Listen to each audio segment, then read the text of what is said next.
Hello everyone to my YouTube channel S Chhabra maths classes. आज हमारा पास नया लेक्चर है, लेक्चर नंबर 2। जैसे कि हमने लास्ट लेक्चर में पढ़ा था इंट्रोडक्शन ऑफ मैट्रिक्स, तो अब हमारा सेकंड लेक्चर है टाइप्स ऑफ मैट्रिसेस। जैसे कि हमने कल बात की थी कि मैट्रिक्स क्या होती है, उसका हमने एक बेसिक ओवरव्यू देखा था कि होती क्या है मैट्रिक्स। तो प्लीज़ जिन्होंने नहीं देखा है वो पिछले लास्ट लेक्चर में जाके देख सकते हैं। मैं डिस्क्रिप्शन बॉक्स में उसका लिंक डाल दूंगी, तो एक बार उसको देखिए। फिर इसका फर्दर नेक्स्ट पार्ट है हमारे पास। तो हमारे पास अभी नेक्स्ट हम शुरू कर रहे हैं लेक्चर। उससे पहले please subscribe, like and share my channel. May be it will be beneficial for you. So now let's start the topic. Now various types of matrices, जैसे कि हमने पढ़ चुके हैं पहले कि मैट्रिक्स होता क्या है, ऑर्डर क्या है, एलिमेंट्स क्या होता है मैट्रिसेस। तो जब हमारे पास इसकी नॉलेज होगी फिर हम फर्दर आ रहे हैं कि मैट्रिसेस भी क्या होती है, बहुत सारे टाइप्स की होती हैं। कि लाइक जब हम क्वेश्चन करते हैं तो सीधा आपको बोल देगा कि this is a row matrix और column matrix. Question is given like in this question a row matrix is given of order this and this. तो उससे पहले हमें बेसिक्स नॉलेज चाहिए। हमने एलिमेंट्स, ऑर्डर और हमने एलिमेंट्स को आइडेंटिफाई करना सीख लिया है शॉर्ट फॉर्म के अंदर, जनरल फॉर्म ऑफ मैट्रिसेस से। अब हमारी बात आती है इसके टाइप्स की। अब देखो, नाम से हमें पता होना चाहिए कि होता क्या है। जैसे कि आप स्क्रीन पे देख सकते हैं हमारे पास कि हमारे पास अभी क्या है, फर्स्ट है मेरे पास row matrix. Row matrix actual में क्या होती है कि हमारे पास इसकी एक कंडीशन होती है।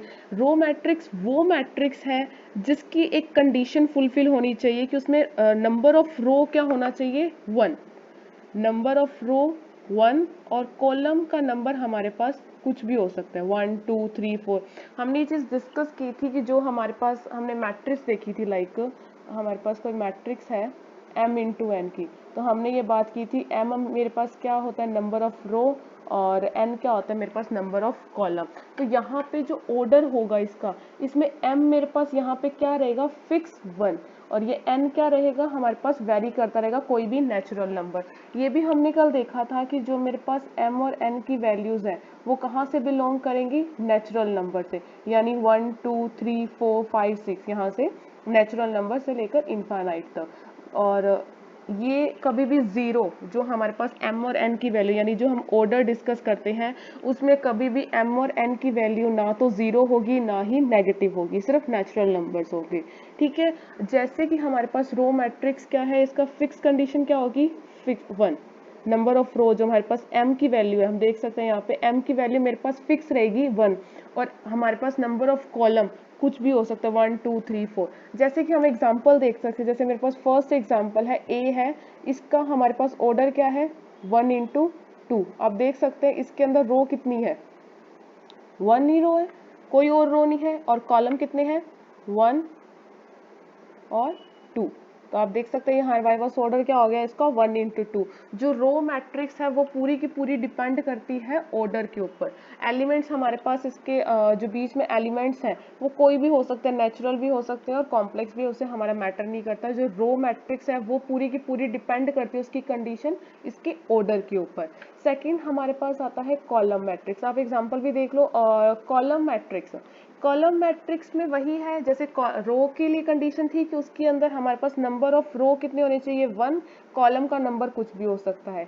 वैसे ही इसके साथ में हम देख सकते हैं कि कॉलम मैट्रिक्स भी नाम पे जा सकते हैं हम इसके, कि जो मेरे पास इसमें कंडीशन क्या होगी कि नंबर ऑफ कॉलम मेरे पास क्या होगा, 1, और नंबर ऑफ रोज मेरे पास कोई भी नेचुरल नंबर हो सकता है।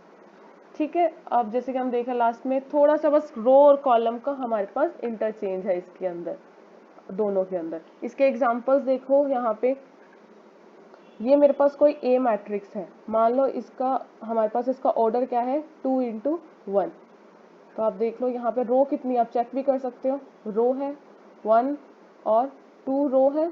तो हमारे पास m की वैल्यू क्या आ गई, 2, और हमारे पास नंबर ऑफ कॉलम्स कितने हैं, 1। तो मेरे पास नंबर ऑफ कॉलम कितने आ गए, n की वैल्यू क्या आ गई, 1।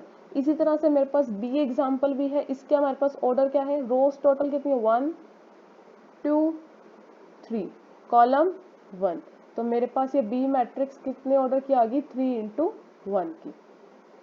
तो आप ये देख सकते हैं जो मेरे पास, अगर मैं जनरल कंडीशन लेके चल रही हूँ, कोई भी मैट्रिक्स है m इंटू एन की, तो नंबर ऑफ रो मैट्रिक्स के अंदर मेरे पास m की वैल्यू फिक्स रहेगी 1, और इसके अंदर मेरे पास कॉलम मैट्रिक्स के अंदर n की वैल्यू रहेगी फिक्स 1। इसके अलावा m और n हमारे पास उसके अकॉर्डिंग वेरी कर सकते हैं। तो बहुत इजी मैट्रिक्स, ये जो टाइप है मैट्रिक्स का बहुत ही इजी है और बहुत ही आपको यूजफुल है। आपसे कोई सिंपली क्वेश्चन पूछ ले कि कोई भी मैट्रिक्स दे के पूछ ले कि हाँ इसको मैट्रिक्स का आप ऑर्डर बताएं, इसका एलिमेंट का, मैंने से आपको कल बताया था लास्ट वीडियो के अंदर कि हमारे पास कोई मैट्रिक्स के आपने आपको नंबर दे दिया कि A11 है, तो हम उससे एलिमेंट को आइडेंटिफाई कर सकते हैं। तो आपको हर मैट्रिक्स का, हर चीज़ जो भी हम पढ़ रहे हैं मैट्रिक्स के अंदर, जैसे भी पढ़ रहे हैं हम, तो हमें हर चीज़ का एक बेसिक नॉलेज होनी चाहिए। क्वेश्चन वो किसी टाइप में पूछ ले, हमें क्वेश्चंस को अटेम्प्ट करना आना चाहिए, कैसे भी क्वेश्चन पूछ ले। तो इसलिए बेसिक नॉलेज सबसे पहले ज़रूरी है। तो अभी आप देख सकते हैं हमारे पास रो मैट्रिक्स और कॉलम मैट्रिक्स हमने दोनों अच्छे से कर लिया है। नेक्स्ट एक चीज़ और, हमारे पास एक स्टार पॉइंट कह ले अगर आप अपने कोई नोट्स हैं, तो एक चीज़ ऐसी है, एक हमारे पास सिंगल एक ऐसी मैट्रिक्स होती है ऑर्डर 1 into 1 की। यहाँ पे कोई भी एक एलिमेंट ले लें 1 into 1 की, जो क्या है रो मैट्रिक्स भी है और कॉलम मैट्रिक्स भी। सिर्फ एक सिंगल एक 1 into 1 की मैट्रिक्स होती है जो दोनों मैट्रिक्स की तरह रोल प्ले करती है, रो मैट्रिक्स का भी और कॉलम मैट्रिक्स का। आप देखो रो मैट्रिक्स की मेरे पास कंडीशन क्या थी कि इसके अंदर मेरे को यानी नंबर ऑफ रो यानी m की वैल्यू मेरे पास फिक्स क्या है 1। आप देख सकते हो यहाँ पे इसकी वैल्यू क्या है 1। और कॉलम मैट्रिक्स की कंडीशन के अकॉर्डिंग मेरे पास क्या है नंबर ऑफ कॉलम यानी n की वैल्यू क्या फिक्स है 1। तो आप देख सकते हैं 1। तो आप देख सकते हैं इस एग्जांपल के अंदर हमारे पास कि जो हमारे पास ये है रो और कॉलम, ठीक है, दोनों की कंडीशन यानी रो मैट्रिक्स और कॉलम मैट्रिक्स की दोनों की कंडीशन फुलफिल कर रहा है कि रो भी नंबर 1 होना चाहिए और कॉलम का नंबर भी 1 होना चाहिए। तो ये हमारे पास आ रहा है। अब जैसे कि देख सके ऑर्डर 1 into 1 यानी एक ही रो है और एक ही एलिमेंट। इसका मतलब क्या, हमारे पास सिर्फ एक ही एलिमेंट है ए, वो कुछ भी हो सकता है कोई भी, बट हमारे पास एक कंडीशन लगेगी इसके अंदर कि ए हमारे पास कभी भी जीरो ना हो। क्यों है वो हम आगे नेक्स्ट हमारे पास जो टाइप है नेक्स्ट मैट्रिक्स का टाइप है उससे क्लियर होगा। नेक्स्ट हमारे पास है नल मैट्रिक्स। इसको हम नल मैट्रिक्स भी बोलते हैं और जीरो मैट्रिक्स भी बोलते हैं, ठीक है। क्यों, देखो ध्यान से देखो, इसके अंदर जैसे रो मैट्रिक्स और कॉलम मैट्रिक्स पढ़ा था, उसको आइडेंटिफाई करने के लिए हमारे पास कंडीशन थी ऑर्डर के ऊपर लग रही थी। बट अब जो नल मैट्रिक्स है या जीरो मैट्रिक्स है या हिंदी में हम इसको बोलते हैं शून्य मैट्रिक्स, इस पे हमारा ऑर्डर मैटर नहीं करता और वो किसी भी ऑर्डर का हो हमें मैटर नहीं, फर्क नहीं पड़ता। मेन चीज़ है उसके सारे एलिमेंट्स क्या होंगे जीरो। किसी भी ऑर्डर की हमारे पास मैट्रिक्स है, किसी भी 1 into 1 है, 1 into 2, 2 into 3, जो भी आपके दिमाग में, आप कोई भी एग्जांपल ले सकते हैं, मान लो m into n की, और इसके हम हर एलिमेंट हमारे पास क्या होंगे जीरो। कोई भी एक सिंगल एलिमेंट भी अगर नॉन जीरो आ गया तो वो जीरो मैट्रिक्स नहीं कहलाएगा, ठीक है। और इसको हम रिप्रेजेंट करते हैं o या जीरो, इसके नीचे हमारे पास इसका ऑर्डर m into n। आप ये एग्जांपल्स देख सकते हैं, इसमें मैंने डिफरेंट ऑर्डर्स की मैट्रिक्स ली है और ये सारी की सारी जीरो मैट्रिक्स के एग्जांपल आप देख सकते हो। इस सारी मैट्रिक्स के अंदर ये है 1 into 1 की, 2 into 2, 3 into 3, 2 into 3, 1 into 4, ये सारी की सारी मैट्रिक्स डिफरेंट ऑर्डर्स की हैं। बट इसके अंदर सेम हमारे पास कॉमन चीज़ क्या है इसके अंदर कि ये इसके सारे एलिमेंट्स क्या है जीरो। आप डेफिनेशन से भी देख सकते हैं, a matrix is said to be zero matrix or null matrix if all its elements are zero and it is denoted by O or 0 m into n। Clear. अब हमारे पास आएगा नेक्स्ट मैट्रिक्स। ये सारी की सारी मैट्रिक्स हमारे पास, जब भी हम मैट्रिक्स चैप्टर आप कोई भी क्लासेस में पढ़ रहे हो, जो ये हमारा मैट्रिक्स यानी लीनियर अलजेब्रा का जो ये पार्ट है मैट्रिक्स हमारा जब हम पढ़ रहे हैं, एक्चुअली ये हर कोर्स में आप कहीं भी कॉम्पिटिटिव या कहीं पे भी जा रहे हो तो आपको इसकी बेसिक नॉलेज आपको मांगेगा ही मांगेगा। तो इसलिए क्या है, इसके आपकी जितने भी बेसिक्स हैं उसको क्लियर करो, वो ज़्यादा बेटर है, ताकि आपको क्वेश्चन वो किसी टाइप में हो, भले आप ग्रेजुएशन कर रहे हो, डिप्लोमा कर रहे हो इंजीनियरिंग में, 11th-12th कर रहे हो, जो कोई भी स्टूडेंट्स है, ये जो टॉपिक है हर स्टूडेंट्स के लिए अपनी एक वे में बेनिफिशियल रहेगा।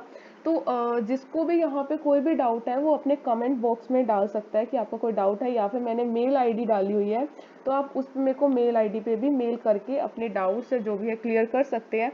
वो मैं आपको नेक्स्ट वीडियो में ज़रूर बताऊंगी कि जो भी आपके डाउट्स हैं जैसा भी है। ठीक है, अब हम बढ़ते हैं नेक्स्ट मैट्रिक्स के टाइप पे।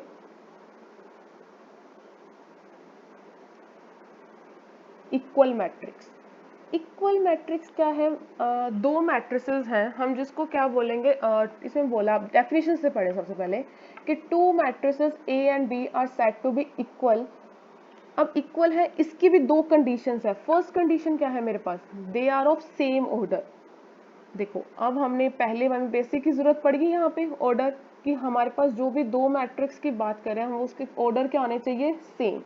और ईच एलिमेंट, सेकंड कंडीशन है each element of A is equal to the corresponding element of B. अब देखिए ध्यान से देखना, कॉरेस्पॉन्डिंग एलिमेंट वो क्या कहना चाह रहा है। सबसे पहले मान लो मैंने कोई मैट्रिक्स ले ली ए और बी, जैसे कि मैं एग्जांपल लेके ये चल रही हूँ, ये देख लो, कर्सर को देखो यहाँ, कि कोई भी ये मैट्रिक्स ले ली एक्स वाई टू जेड और यहाँ पे ले ली 0 9 2 1, कोई भी दो मैट्रिक्स है। फर्स्ट कंडीशन में इसको इक्वल मैट्रिक्स कहना चाहूंगी, या फिर ये ले लो आप ऊपर वाला ए और बी। मेरे पास फर्स्ट कंडीशन है कि उनका ऑर्डर क्या होना चाहिए, सेम। आप देख सकते हैं ए का ऑर्डर क्या है, कितने रोज है, दो, कॉलम कितने हैं, दो, तो मेरे पास इसका ऑर्डर क्या हो गया, 2 × 2। इसी तरह से बी, मेरे पास टोटल रोज और टोटल कॉलम कितने हैं, 2 2, तो मेरे पास इसका ऑर्डर क्या हो गया, 2। आप देख सकते हैं फर्स्ट कंडीशन फुलफिल हो गई। सेकंड कंडीशन वो क्या कह रहा है कि उसका हर एलिमेंट कोरस्पॉन्डिंग एलिमेंट इक्वल होना चाहिए। जैसे कि ये मेरे पास क्या है, A11 और B का क्या है, मान लो मैं A के एलिमेंट्स को लिखती हूँ, A11 A12 A21। ये कल हमने देखा था एलिमेंट्स को नंबरिंग वगैरह हमने सब सीखी थी, वही काम कर रहे हैं। जो भी आप ये चीज़ पढ़ रहे हो वो कहीं ना कहीं आपको यूज़ आएगी आएगी। जितना भी आप फर्दर आगे मैट्रिक्स या कोई किसी भी चैप्टर को हम पढ़ते हैं तो हम जब भी आगे बढ़ते रहेंगे पीछे वाले बेसिक्स हमें कहीं ना कहीं ज़रूरत पड़े रहेंगे। तो ये नहीं कि हमारे पास हमने फर्स्ट नहीं पढ़ा तो हम डायरेक्ट सेकेंड लेक्चर शुरू कर दें, ऐसा नहीं होता। आपको पहले लेक्चर्स पे भी ध्यान देना पड़ेगा, उनको अपने पूरा का पूरा क्लियर करना पड़ेगा अपने, फिर ही हम नेक्स्ट स्टेप पे बढ़ पाएंगे। ये देखिए जैसा मैंने इसको लिख दिया, मान लो मैंने जनरल में लिख दिया, जनरल फॉर्म के अंदर ये है A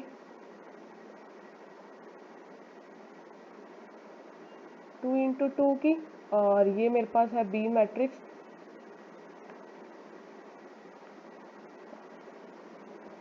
2 × 2 की। क्लियर? अब देखो, अब यहाँ पे हमारे पास फर्स्ट कंडीशन फुलफिल है दोनों की। अब देखो कोरस्पॉन्डिंग एलिमेंट यानी A11 यानी जो नंबरिंग I और J जब सेम हो, आप कह सकते हो इस तरह से। यहाँ पे मैंने कंडीशन भी लिखी है, that is AIJ equals to BIJ for all I and J। ये हम डिस्कस कर चुके थे। AIJ हमारे पास हम मैट्रिक्स को एक शॉर्ट फॉर्म में लिखे थे जो लास्ट लेक्चर में था। अब देखो यानी इसका मतलब ये कहना चाह रहा है कि A11 is equals to B11। तो A11 की वैल्यू क्या है, 1, B1 की वैल्यू क्या है, 1, दोनों ही क्या है, इक्वल है। तो ये हमारे कॉरेस्पॉन्डिंग एलिमेंट्स को सेम कर रहा है। दूसरा एलिमेंट देखो A12, A12 क्या है, 2, और B12 भी 2। तो आप देखो इसको, ये भी एलिमेंट्स सेम आ गया।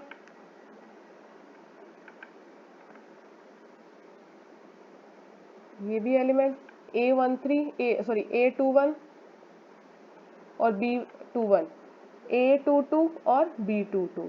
तो हम देख सकते हैं सारे के सारे कॉरेस्पॉन्डिंग एलिमेंट्स भी सेम है। तो ये इसकी सेकंड कंडीशन भी फुलफिल कर रहा है। तो हम इसको क्या बोलेंगे कि ये दोनों मैट्रिसेस यानी A2 × 2 is equals to B2 × 2। तो ये दोनों मैट्रिक्स क्या होगी, इक्वल। तो हम इसको ये बोल सकते हैं कि A और B आर इक्वल मैट्रिसेस, क्योंकि दोनों कंडीशंस फुलफिल कर रहे हैं। ठीक है, जैसे कि हम एग्जांपल है, जब हम इक्वल मैट्रिक्स के ऊपर क्वेश्चंस कैसे आते हैं कि मान लो आपको दिया होता है कि कोई दो मैट्रिसेस इक्वल है मतलब दोनों का ऑर्डर भी सेम होगा और उसके ऊपर उसके कोरस्पॉन्डिंग एलिमेंट्स भी सेम होंगे। तो हम इसमें क्या देंगे, क्वेश्चंस आपको कैसे दे देते हैं कभी एग्जाम में कि आपको कोई अननोन वैल्यू दे दी और आपको बोल दिया इक्वल, तो हम उस कोरस्पॉन्डिंग एलिमेंट्स या ऑर्डर पे ऊपर चेक करके हम उसको आइडेंटिफाई करते हैं। जैसे मेरे पास एक मैंने एग्जांपल ले रखा है यहाँ पे कि A and B are equal matrices then find X Y Z. ये मेरे पास एक्स वाई जेड की वैल्यू दी हुई है, एक्स वाई सॉरी मेरे पास ये ए की वैल्यू, ए मैट्रिक्स दी हुई है एक्स वाई 2z, बी है 0 9 2 1। आप चेक कर सकते हैं दोनों का ऑर्डर क्या है, 2 × 2 इक्वल मैट्रिक्स दिया हुआ है तो ऑब्वियस सी बात है ऑर्डर सेम होगा। हमें फिर भी एक बार अपनी तरफ से चेक कर लेना चाहिए। फिर हम सेकंड इसकी कंडीशन, इसके कॉरेस्पॉन्डिंग एलिमेंट्स है, तो इक्वल है तो मतलब कॉरेस्पॉन्डिंग एलिमेंट सेम हो गए। इसका मतलब क्या होगा, x इक्वल्स टू यानी a11 जो एलिमेंट है वो किसके इक्वल हो जाएगा, b के, b11 के, इसके इक्वल। y की वैल्यू किसके इक्वल होगी, 9 के, 2 तो 2 के इक्वल है ही है, यानी a21 और b21 और 8 2। आप देख लिए कॉरेस्पॉन्डिंग एलिमेंट सेम है तो हम इसमें क्या कर सकते हैं, अननोन वैल्यूज को आइडेंटिफाई कर सकते हैं इजीली। ओके, नेक्स्ट हमारे पास आती है स्क्वायर मैट्रिक्स। स्क्वायर मैट्रिक्स एक ये अपने आप में बहुत ही इम्पोर्टेंट टाइप है मैट्रिक्स का। इसके ऊपर बहुत सारे क्वेश्चंस कैसे दिया, इसके इसको बेस यूज करके बहुत से आगे मैट्रिक्स को बहुत अच्छे से डिफाइन किया जाता है। जितना भी हमारे पास स्क्वायर मैट्रिक्स का एक अपनी इंपॉर्टेंस है मैट्रिक्स के अंदर। देखो स्क्वायर मैट्रिक्स कुछ नहीं है, सिर्फ एक याद रखना है जो हम जनरल मैट्रिक्स लेकर चल रहे थे, क्या थी, m × n की। तो बस यही है कि जो m × n की मैट्रिक्स है, ये जो स्क्वायर मैट्रिक्स है उसकी कंडीशन कहाँ पे है, ऑर्डर के ऊपर, ऑर्डर पर डिपेंड करती है। ये कहता है कि ऐसी मैट्रिक्स जिसमें m और n, ये नंबर ऑफ रोज और नंबर ऑफ कॉलम्स दोनों के नंबर क्या होने चाहिए, सेम होने चाहिए। या फिर इसको ऐसे लिख सकते हैं हम, m × m और n × n, मतलब नंबर ऑफ रो और कॉलम हमने जनरल m × n को ही ले लिया है जो हमारे पास नेचुरल नंबर से नेचुरल नंबर के सेट से बिलोंग करते हैं। तो आप देख सकते हैं ये m और n मेरे पास कहाँ से बिलोंग करते हैं, इनिशियली हम पढ़ चुके हैं इस चीज को, हमारे पास ये आता है नेचुरल नंबर से। ओके, आप ये देखिए क्वेश्चन, यहाँ पे हम देख सकते हैं कोई भी हमारे पास एलिमेंट के लिए कोई कंडीशन नहीं है इसके अंदर, हमारे पास इसकी जो स्क्वायर मैट्रिक्स की कंडीशन है वो है ऑर्डर पे। ये मैंने स्क्वायर मैट्रिक्स की एक जनरल फॉर्म भी लिखी है, ये अभी आप देख सकते हैं स्क्रीन पर आपको शो हो रहा होगा, a11 a12 a1m, जैसे हमने पहले जनरल फॉर्म पढ़ी थी। अब वहाँ n की जगह इसमें क्या है, m ले लिया, इसको m, क्योंकि इसमें मैंने m × m, मैंने n को भी m ले लिया। अब इन्हीं स्क्वायर मैट्रिक्स के ऊपर हमारे पास और आती है, देखो डायगोनल मैट्रिक्स, आइडेंटिटी मैट्रिक्स और स्केलर मैट्रिक्स। इससे पहले हमें समझना पड़ता है, अब क्या है ये स्क्वायर मैट्रिक्स के टाइप्स ही कह सकते हैं हम इसको समझने के लिए। सबसे पहले हमारे लिए मतलब होता है डायगोनल समझना है, जो हम आगे की 3 मैट्रिक्स के टाइप्स पढ़ेंगे उससे हमें जरूरी है कि हमें डायगोनल को समझे, वो क्या चीज है। देखो डायगोनल क्या होता है, डायगोनल सिर्फ स्क्वायर मैट्रिक्स में ही होता है। कोई भी स्क्वायर मैट्रिक्स है उसके जो डायगोनल एलिमेंट्स, ये आप देख सकते हैं स्क्रीन के ऊपर, ये डायगोनल एलिमेंट्स होंगे। और ये आपको पता है सिर्फ और स्क्वायर मैट्रिक्स में ही हमारे पास पॉसिबल है, किसी दूसरी मैट्रिक्स में पॉसिबल है ही नहीं। आप 2 × 3 की ले लो, 3 × 2 की ले लो, उसमें करके देखो आपको डायगोनल मिलेगा ही नहीं, डायगोनल एलिमेंट्स कहाँ से होंगे। तो जो इसके ये डायगोनल बना रहा है, इसके जो एलिमेंट्स हैं वो मेरे पास क्या कहलाते हैं, डायगोनल एलिमेंट्स। तो इसकी जनरल फॉर्म मैंने लिखी है यहाँ पे कि मान लो मैंने ले ली है कोई मैट्रिक्स ले ली है n × n की। कैसे n × n की, मैंने अभी पढ़ा है कि ये स्क्वायर मैट्रिक्स के एक टाइप कह लिया, स्क्वायर मैट्रिक्स में ही पाए जाते हैं। तो स्क्वायर मैट्रिक्स की हमारे पास कंडीशन क्या होती है कि जिसमें नंबर ऑफ रोज और नंबर ऑफ कॉलम्स क्या हो, सेम हो। तो आप देख सकते हैं यहाँ पे मैंने ले लिया मैंने ऑर्डर ले लिया n × n का, तो ये मेरे पास डायगोनल बन गया। आप कर्सर देखो मैंने इसको मार्क भी किया हुआ है। तो इसके अंदर एलिमेंट्स हमारे पास क्या है, जो इस डायगोनल में जो भी एलिमेंट्स आ रहे हैं वो क्या कहलाएंगे, डायगोनल एलिमेंट। डायगोनल एलिमेंट्स को हम जनरल भी रिप्रेजेंट करते हैं ए आई आई या फिर ए जे जे से, मतलब जब में नंबर ऑफ रो और नंबर ऑफ कॉलम। देखो आपको पता है हम जब जनरल फॉर्म पढ़ते थे, अभी पढ़ी है जब हमने लास्ट क्लास में, कि मैंने ये चीज़ लिखी है मैट्रिक्स को, ठीक है, मैंने जनरल फॉर्म लिखी थी इसकी शॉर्ट फॉर्म में, तो मेरे पास ये आई क्या था, रो, और इसका नंबर ऑफ कॉलम जिसे मैं एलिमेंट के लिए यूज करती थी। तो यहाँ पे इसने आई आई लिख दिया, फिर जे जे लिख दिया, तो मतलब जब नंबर ऑफ रो और नंबर ऑफ कॉलम सेम है, या फिर उसको हम जनरली लिख सकते हैं नंबरिंग के साथ A11 A12 A13, जितना भी मेरा ऑर्डर है वहां तक। मान लो 2 इंटू 2 की है तो मेरे पास डायगोनल एलिमेंट्स क्या आ गए, A11 A22।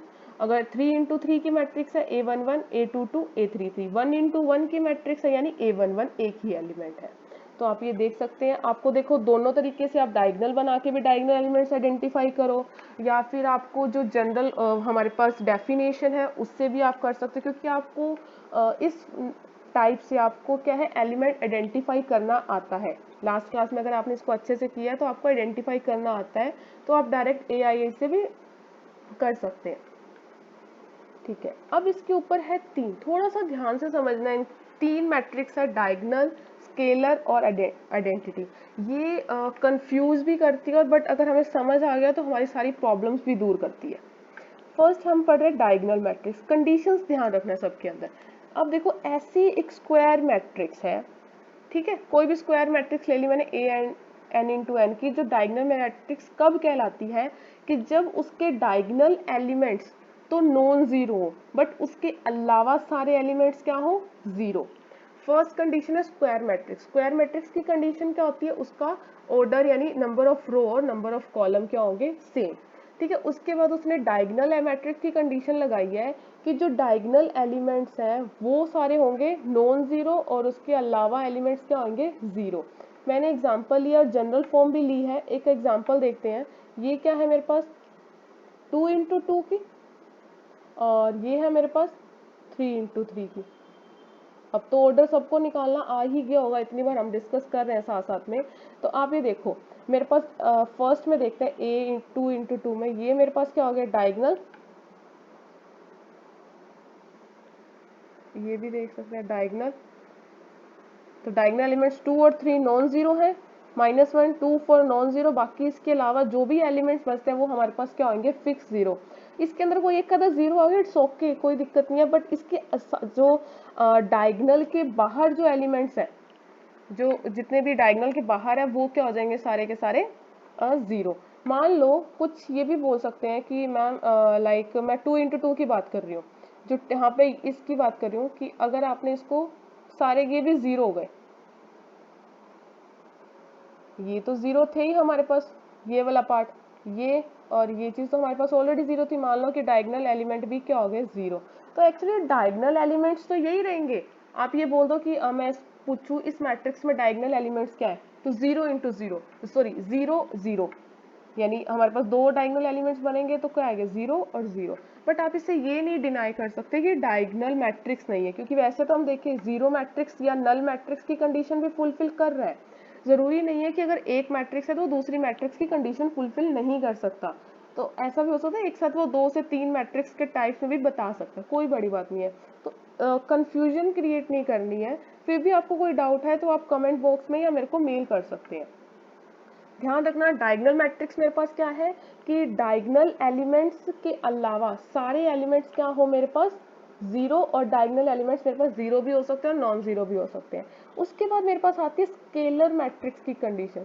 थोड़ा सा ध्यान से देखना, ये कंडीशन लगी हुई है वही। अब क्या ये डायगोनल मैट्रिक्स का टास्क कह लो या फिर इसको स्क्वायर मैट्रिक्स में बोल सकते हैं। अब इसमें क्या है, डायगोनल एलिमेंट्स तो क्या होंगे, नॉन जीरो होंगे, ठीक है, और बाकी एलिमेंट्स क्या होंगे उसके अलावा, जीरो। बट इसके साथ एक प्लस कंडीशन हमारे पास क्या लगती है, कि जो डायगोनल एलिमेंट्स है वो क्या होंगे, सारे के सारे सेम होंगे। जैसे अभी मैंने ऊपर डिस्कस किया था कि डायगोनल एलिमेंट्स कुछ भी हो सकते हैं, 1 2 3 माइनस, जैसे आप देखो इसके अंदर डिफरेंट है, सारे के सारे डायगोनल सेम भी है डिफरेंट भी है, कोई बड़ी बात नहीं। बट स्केलर के साथ कंडीशन क्या है, डायगोनल मैट्रिक्स की कंडीशन तो लगेगी लगेगी, बट इसके जो हमारे पास एलिमेंट्स है वो सारे के सारे क्या होंगे, सेम होंगे। 1 है तो 1 1 1, 2 है तो 2 2 2, -1 -2। ऑर्डर कभी -1 0 नहीं हो सकता, बट एलिमेंट्स हो सकते हैं, कॉम्प्लेक्स में भी हो सकते हैं, तो ये कंफ्यूजन मत रखना। ठीक है, इसके बाद हमारे पास आती है आइडेंटिटी मैट्रिक्स। वही स्केलर का कह सकते हैं हम, स्केलर का पार्ट है, बट इसमें कंडीशन क्या होगी, डायगोनल एलिमेंट्स होंगे, डायगोनल एलिमेंट्स के अलावा हमारे पास सारे क्या होंगे, जीरो। बट इसके साथ कंडीशन ये लगती है कि उसमें था स्केलर में कि जो डायगोनल एलिमेंट्स क्या होंगे, सेम, यानी 1 1 1 है या 2 2 2 है। बट आइडेंटिटी में क्या होंगे, जो भी ये डायगोनल एलिमेंट्स होंगे फिक्स है, 1 ही होंगे, 1 के अलावा कुछ नहीं होगी, ये हमारे पास फिक्स रहेगी, बस इसका ऑर्डर के ऊपर चेंज करती रहेगी। 1 इंटू 1 है तो ये 2 इंटू 2 की है,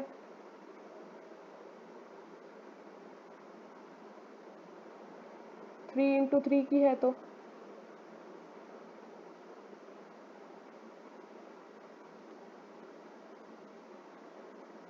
हमारे पास देख सकते हैं डायगोनल एलिमेंट्स इन सारे एग्जांपल्स में क्या है, 1 1 1 है, और उसके अलावा सारे एलिमेंट्स क्या है, जीरो। तो थोड़ा सा ध्यान से करना है, एक बार रिपीट कर। और हम एक चीज और, आइडेंटिटी एलिमेंट्स को हम आई और नीचे इसका ऑर्डर लिख के शो करते हैं, जैसे हमने जीरो मैट्रिक्स में ओ या जीरो अपॉन में ऑर्डर, और इसके यहाँ पे हम क्या लिख सकते हैं, पैरों में इसके आई और इसके पैरों में इसका ऑर्डर।